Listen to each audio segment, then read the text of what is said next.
On this episode of ResiWeek, we talk renovations not getting canceled, Frank Stearns is retiring, and the skilled labor shortage. All this and more on this episode of ResiWeek. The network for the AV industry. What are you listening to? This is AV. This is AVNation. This is AVNation. We can't say the future without AI. I mean, there's no way around it.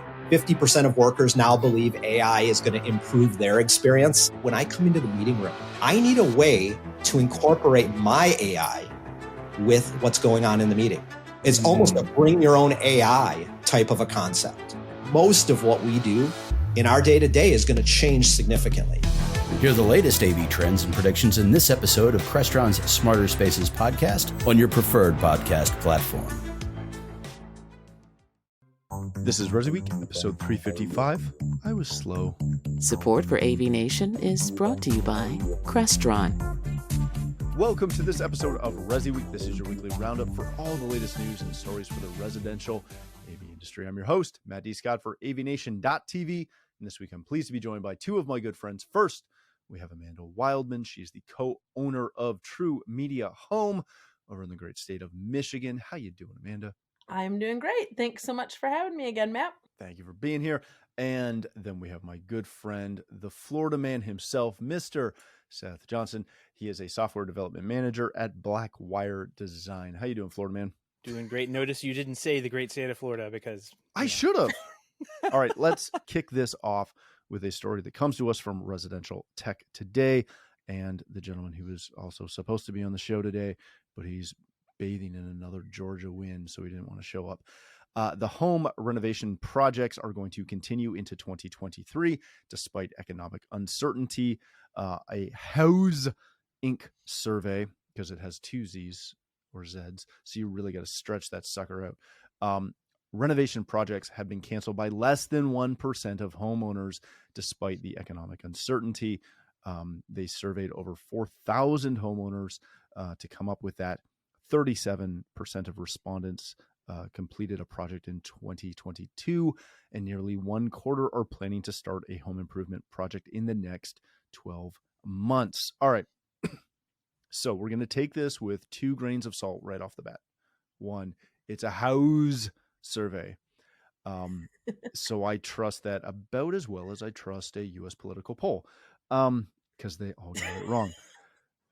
So that aside, I have heard from multiple people that they are seeing no slowdown whatsoever in renovations. Amanda, let me start with you. Is this what you're seeing? Is this what you think is tracking? And is there a way, or how do we take advantage of the fact that renovation projects are still going on? It seems with the juggernaut that it has been the last year and a bit. Well, I think the reason that people aren't canceling is because they've had these projects planned for a while, and everybody has like the whole jealousy or the FOMO, or what are you calling it, when they see all of their friends posting all of their pictures of all their renovations of their kitchens that they did over the pandemic, or their, home renovation, things like that. So people, once they finally get a contractor, they aren't going to cancel on it, because I think they've waited so long to get people because everyone's been so backed up. But one of the things that I found really interesting in that article too is they said 37% of people are struggling to find the people that they want to work on the project.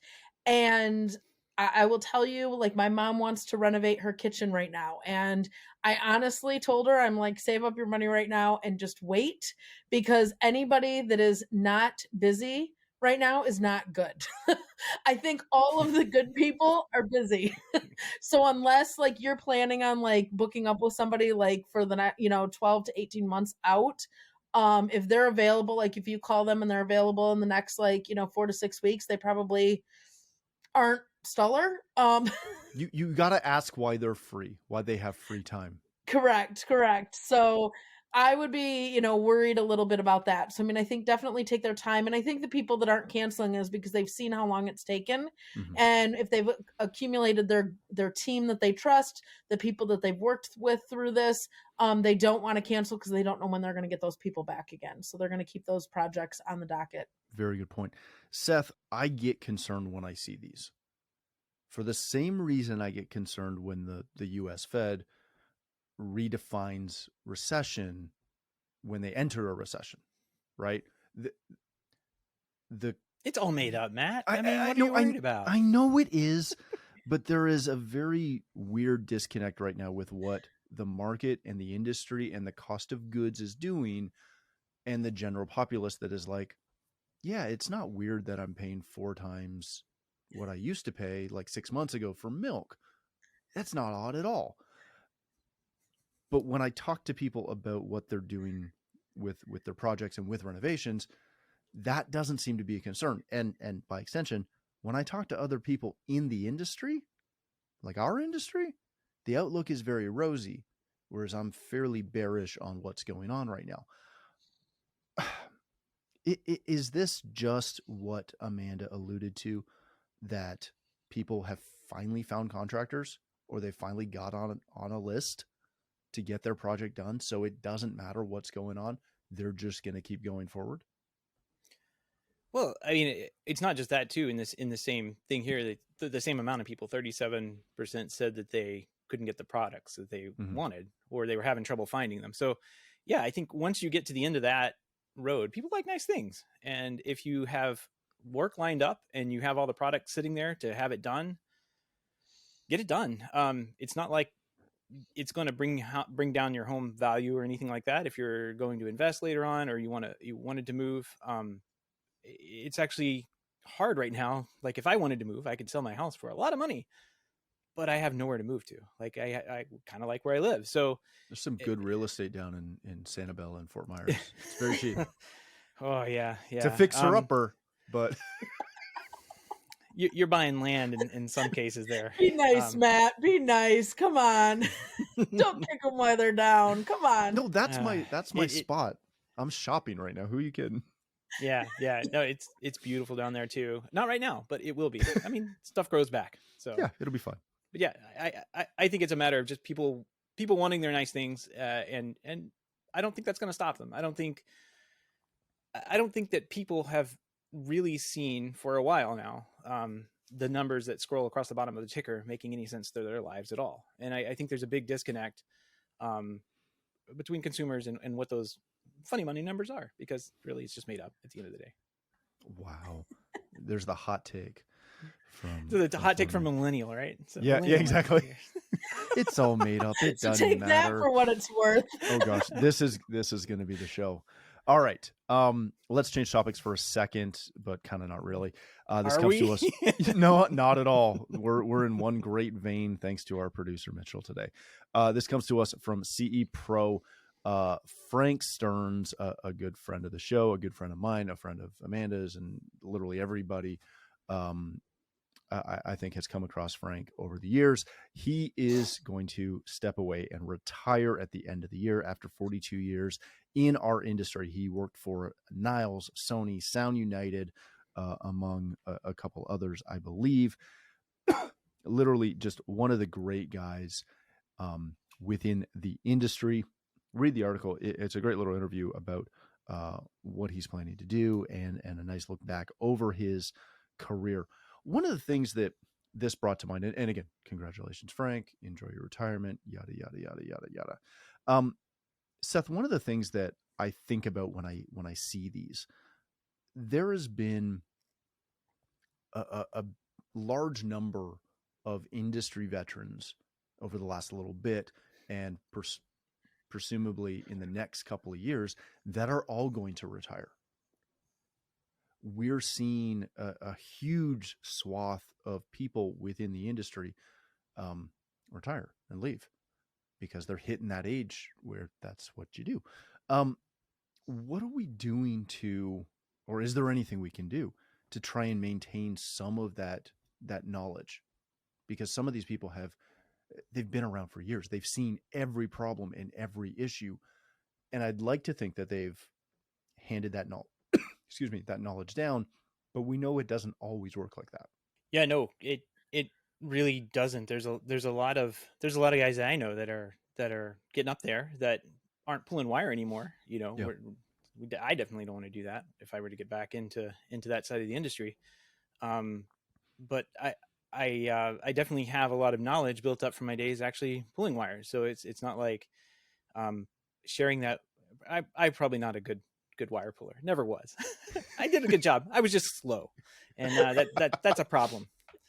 But they're having like a complete like business outlook and everything, like having the complete process of the business that we have all kind of collaborated and put together with. Like, I think about what we do as AV integrators and all of the things that we get involved with, and there's just not any trade like it out there. You could be doing high-end projector theater one day and then drilling holes for a central vac the next day, and there's not a trade on earth that really does such a different spectrum, a full spectrum of product and product design and installation than the AV integrator that's out there today, depending on what business they get in. So yeah, I mean, it'll be interesting to see what happens when we get a bunch of, you know, young, what do they call them these days? They call them hardcore snappers.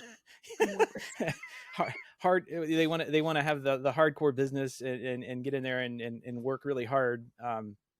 But at the end of the day, it's like, what are we working for? Like, we're working to put food on our table and to have, you know, nice things. You get your renovations done at home and that kind of thing. But you know, it's nice to see retirement on the table for people in the industry, for sure. Yeah, that's a really good point.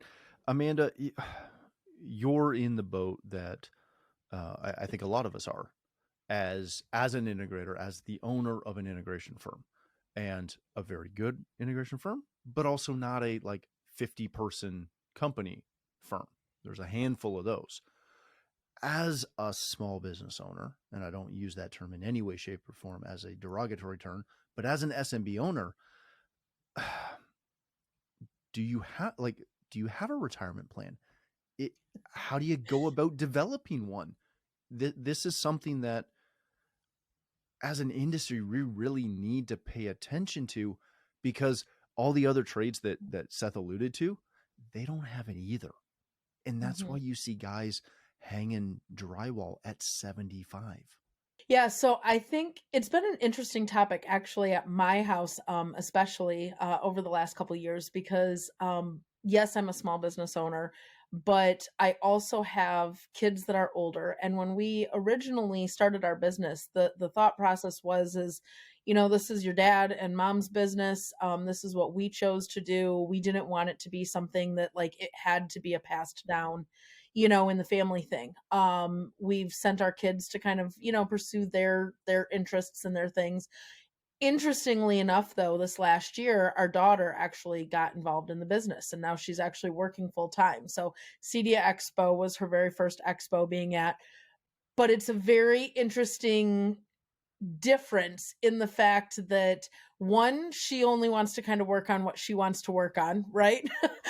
Which has been an interesting, go figure, what area. But she also has a very different outlook at it, because she has a different like level of security, because even though it's mom and dad's business or whatever, she like looks at it as it is a job. She gets a paycheck, and if something were to happen, like, she just move on to like a different job. She take that skill set someplace else.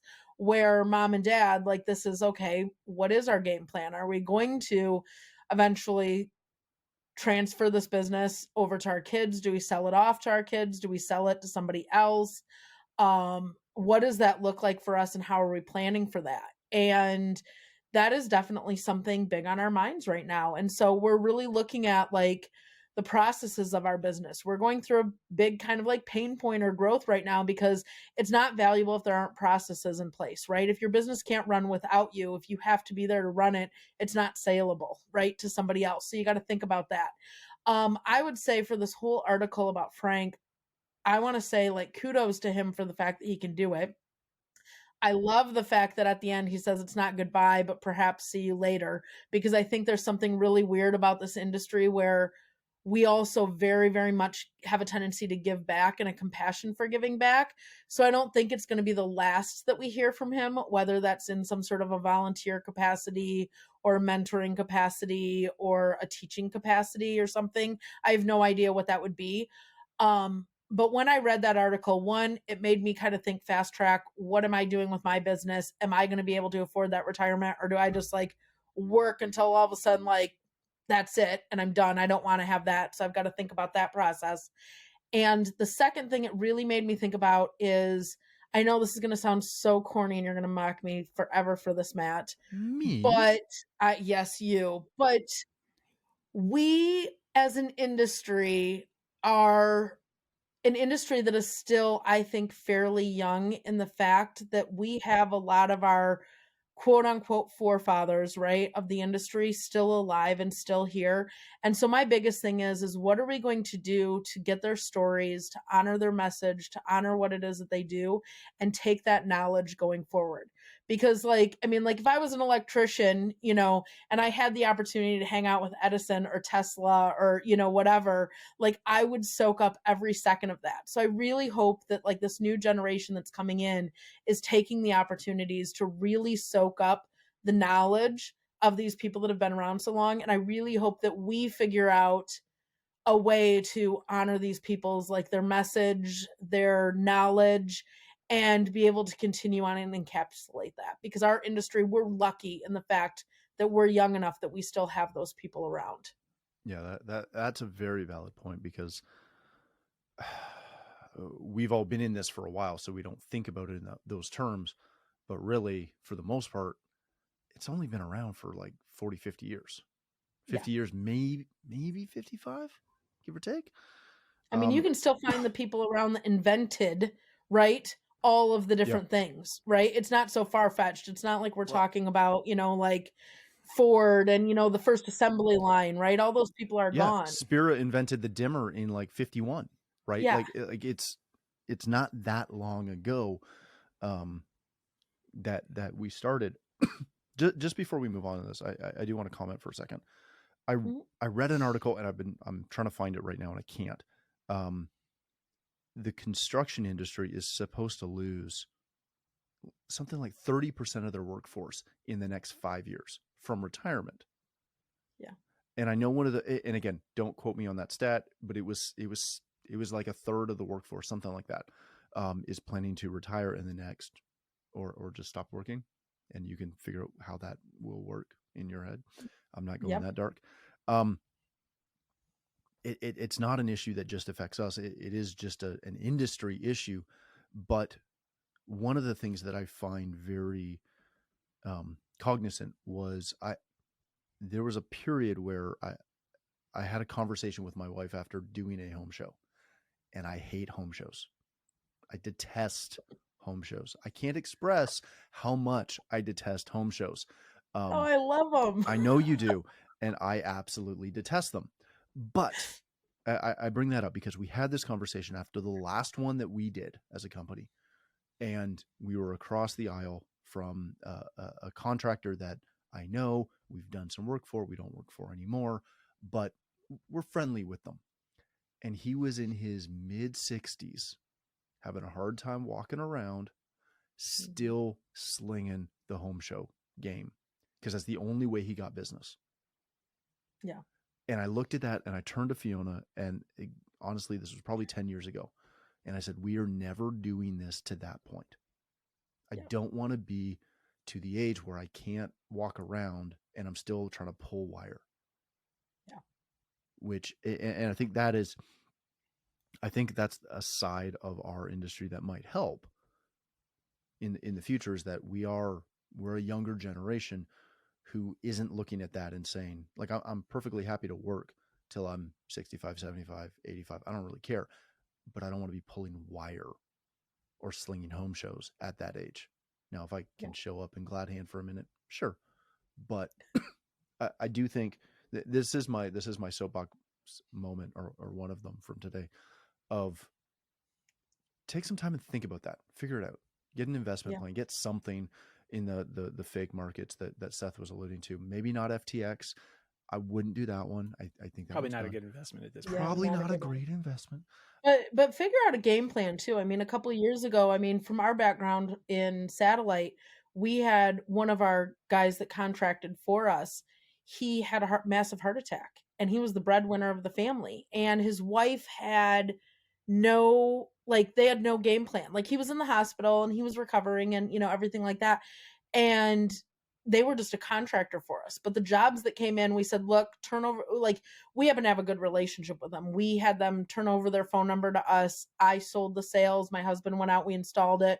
We just made sure that they got paid for it. Right. And it was just one of those things. Cause that community is small. We're a small community. We take care of each other. I mean, he wouldn't have lasted that 8 weeks or whatever, and he ended up getting back out and found another job that he could do better, not have to do that. But you have to have those things in place, particularly if you're a small business and if you're a family-owned business and your family relies on it. I mean, I have to have a game plan, and Pancho and I have talked about that. What happens if something happens to him? How does the business go on? Like, does it still go on with me owning it and having the employees? Does it still go on for him if I'm gone? Because we both are very, very active, in the business. So you have to sit down and have those hard conversations. They aren't fun always, but yeah, have the game plan. Don't leave your family and your employees in the lurch hanging, I really want to get to this one, so we're going to do it anyways. So we might be a little bit longer today. This comes to us from CE Pro and a good friend of the show, Arlen Swagger. Skilled labor shortage. See, everything runs together. A smart stage session branches out for recruiting ideas, featuring prep techs Paul Starkey and obviously TruMedia's Amanda Wildman. Read through the article, watch the talk on YouTube.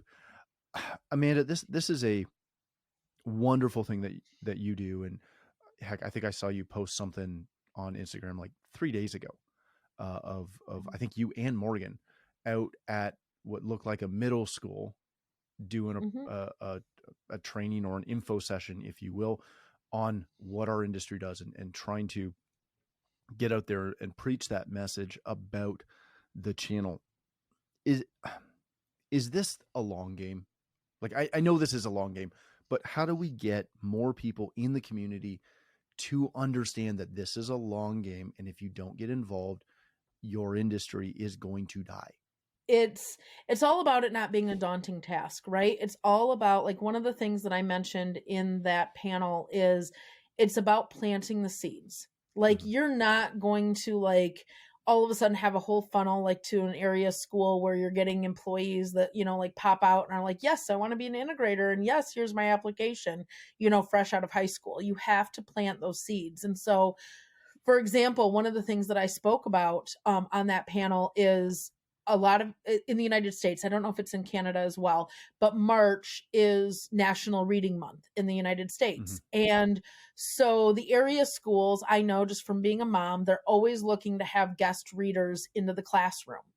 And there's this really, really great book that was written by a professional women in building group called The House That She Built out of Utah.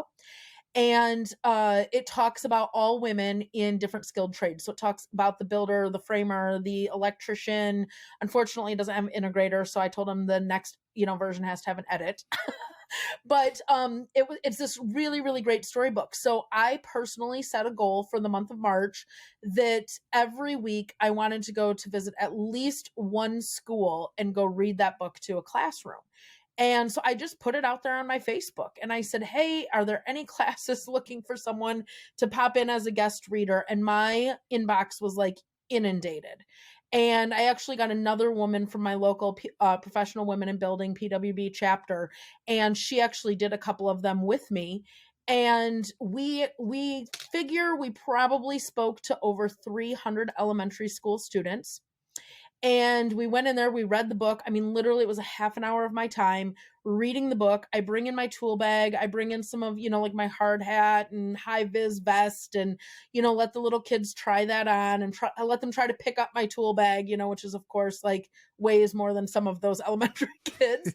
But, for them to see the tools and to see what I do, and, understand that women can do it and that it is a viable career and a viable job. Now, though, that's the long game, right? Because some of those classrooms were preschool and kindergartners. I mean, they aren't going to graduate for, years and years, decade, right? At least.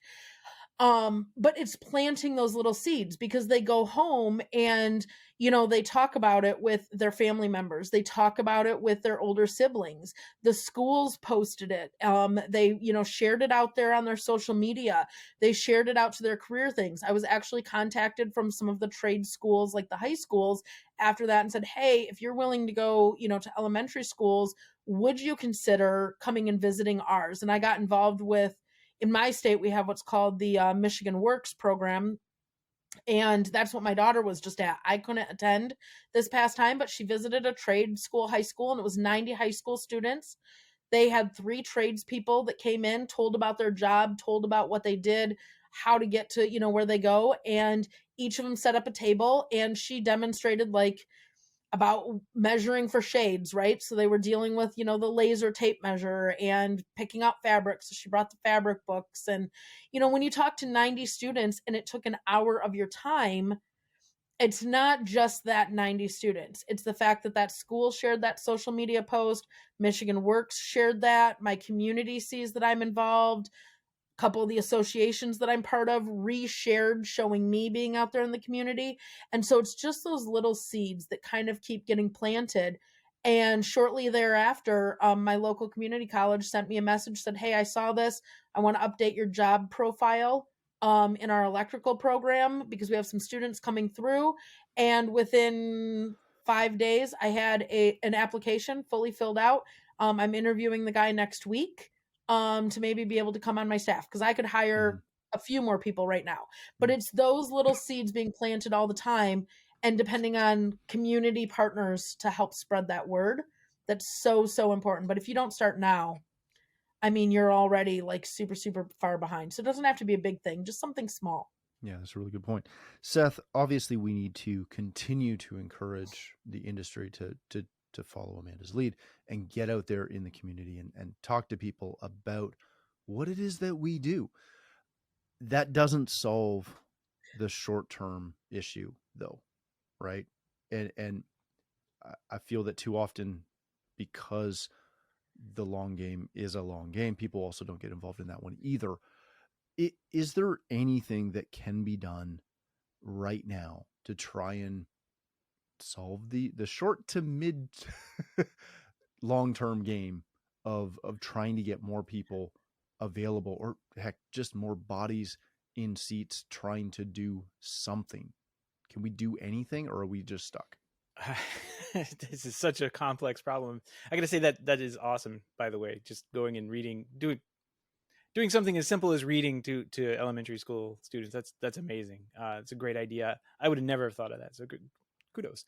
I think it's just such a large, multifaceted problem. The first thing I think of is well, wages, right? You could just pay somebody more, but then we still have a problem of having that person show up, right? A skilled person in our trade has to know quite a bit. And if they're just one domain and that's all they can really handle, security, it's kind of hard to train them on how to install high-end theater stuff, right? Furnishings and that kind of thing. So it's tough. We've got a lot of training to do. I'm hoping to see what CEDIA is going to be coming out with and pushing forward on the education side in the future, because that seemed to be where they've been trying to head for a while now. And I'd really like to see some more come out of that group in the future here, just to be able to give this industry a good example of, this is what we do, this is how you get there, here's the roadmap, and just kind of plot it out, just the A, B, and C, and by the time you get to D or E, F, or whatever, you're an expert in all of these fields. Yeah, I love it. All right, let's wrap it up there. Thank you both so much for joining us. Seth, if people want to connect with you, learn more about BlackWire Design, where can they do that? You can head over to blackwiredesigns.com. We've got a bunch of stuff on there between hardware and software for sale. Yeah. Awesome. Thank you, sir. Amanda, if people want to connect with you, learn more about TruMedia Home, where can they do that? The website, TruMediaHome.com, or of course, any socials at TruMedia Home. Including TikTok. She's on that one. Including TikTok. Matt loves that. Yeah, we do. All right. Thanks again for joining us. If you'd like to connect with me, you can still find me on Twitter at Matt D. Scott and most other social platforms except for TikTok. But more importantly, please visit AVNation.tv, where you'll find this show as well as a wide variety of other shows with all the verticals that we cover. When you visit the website, please take a moment to check out our supporters. We are extremely thankful for their support and ask that you check them out as well. Thanks again for watching. That's all the time we have for this episode of ResiWeek.